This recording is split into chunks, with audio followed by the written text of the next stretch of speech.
L'aliment représente 80% du coût de production ou des charges dans un élevage. On a tous chacun suivi une fois cette phrase. Mais aujourd'hui, je veux qu'on pousse la réflexion plus loin. Est-ce que cette valeur, elle est universelle? Comment est-ce qu'on fait pour dire que l'aliment représente 80% de son coût de production? Quels sont les éléments qui entrent en jeu pour déterminer cette proportion-là? Et comment les améliorer? Chaque éleveur de poulet, porc, lapin, n'importe quoi, doit être capable d'identifier ces éléments, faire ce calcul et améliorer. C'est l'objectif de cette vidéo ce matin. On va prendre pour référence les poulets de chair. Ça fait longtemps qu'on a négligé mes amis poulets de chair alors que c'est une activité que j'exerce majoritairement. On va prendre mes amis éleveurs de poulets de chair. Et le premier élément qui va entrer dans la détermination de cette proportion, c'est l'indice de consommation. Donc le premier élément qui va entrer en jeu, c'est l'indice de consommation qu'on va appeler IC. L'indice de consommation, c'est la quantité d'aliments consommés par les animaux pour produire 1 kg de viande. Donc de façon simple, l'indice de consommation, ça va être quantité d'aliments sur le poids, je peux dire le poids moyen. Si on prend l'exemple avec les poulets de chair, l'indice de consommation égale. Supposons que nous avons des poulets de 2,2 kg, c'est-à-dire le poids moyen dans notre élevage. Et lorsqu'on fait des proportions, on se rend compte que chaque poulet a consommé 4,5 kg d'aliments. Quel est l'indice de consommation pour cet élevage? Lorsqu'on va faire 4,5, permettez que je calcule. Vous pouvez calculer avec moi également. 4,5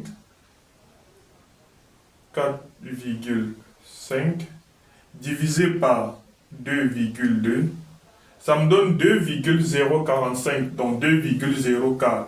Donc l'indice de consommation dans cet élevage, c'est 2,04. Donc lorsque vous produisez des poulets de 2,2 kg et que chaque poulet a consommé 4,5 kg d'aliments, votre indice de consommation est égal à 2,4. De façon théorique, l'indice de consommation pour un élevage de poulets réussi doit être compris entre 1,8 et maximum 2. C'est même 1,9, mais on peut encore tolérer 2 pour les débutants. Ça suppose que pour votre indice qui dépasse déjà 2, il y a un problème. La première question, c'est quels sont les éléments qui ont contribué à augmenter l'indice de consommation et comment faire pour réduire cet indice, voire la ramener à ce niveau, c'est-à-dire à 1,8. Parce que si votre indice est à 1,8, il est clair que vous auriez utilisé moins d'aliments que celui qui est à 2,4. Si un autre éleveur avait utilisé 4,4 kg d'aliments, son indice serait à 2. Donc, vous voyez que plus la quantité d'aliments consommés est faible, l'indice de consommation devient aussi faible. Donc, le premier élément, c'est la qualité de votre aliment qui aura un impact sur l'indice de consommation. Mais ce n'est pas l'objectif de la vidéo.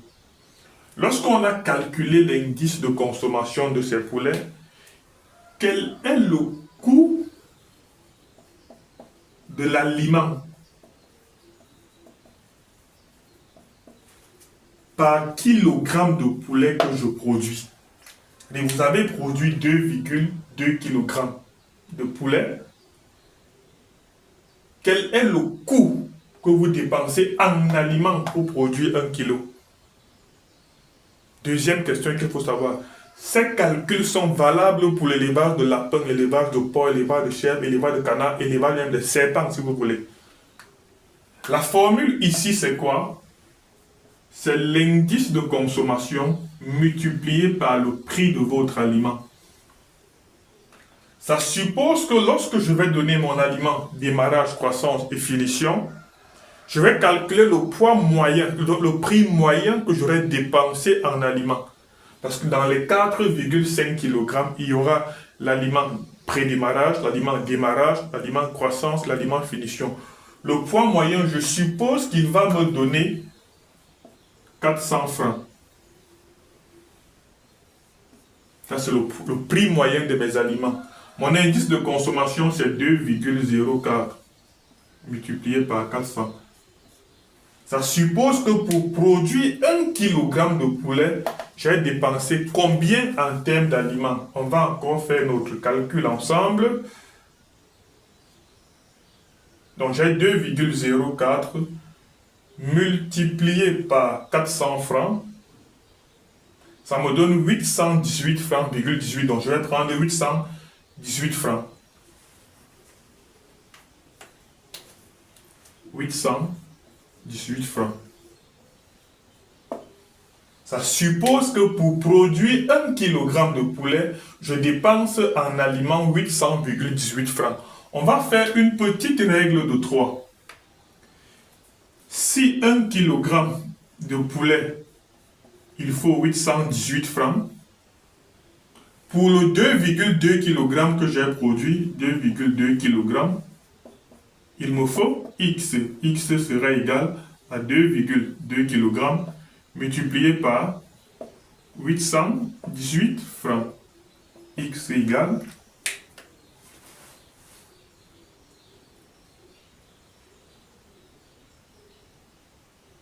818 francs multiplié par 2,2, ça me donne 1800 francs, 1700,99 francs.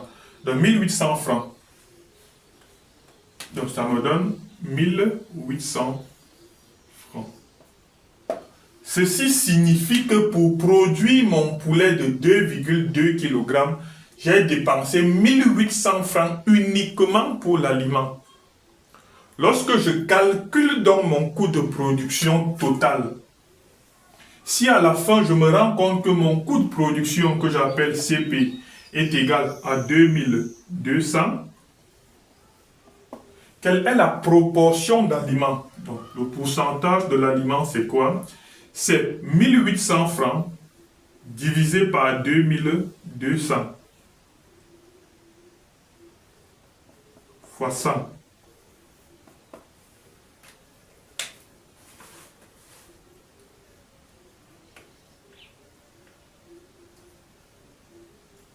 « 1800 francs divisé par 2200 égale fois 100, 81,81%. 81,81%. Donc dans cet élevage, l'aliment représente 81,81% du coût de production de mes poulets. Est-ce que je suis satisfait de cette valeur? Si la réponse c'est non, quels sont les éléments dans l'élevage qui ont contribué à augmenter cette valeur? On reviendra donc sur l'indice de consommation dans un premier temps. Qu'est-ce qui peut augmenter l'indice de consommation dans un élevage? On a dit c'est déjà la qualité de l'aliment. Maintenant, est-ce que c'est l'aliment qui est de mauvaise qualité? Est-ce que c'est un problème de densité? Parce que si la densité n'est pas respectée, les animaux vont manger, mais ils ne vont pas grossir. Est-ce que c'est un problème même avec le chauffage depuis le démarrage? Parce qu'ils vont manger la quantité d'aliments. Si la température n'est pas optimale en poussinière, ils vont plutôt pousser des plumes pour se protéger au lieu de grossir.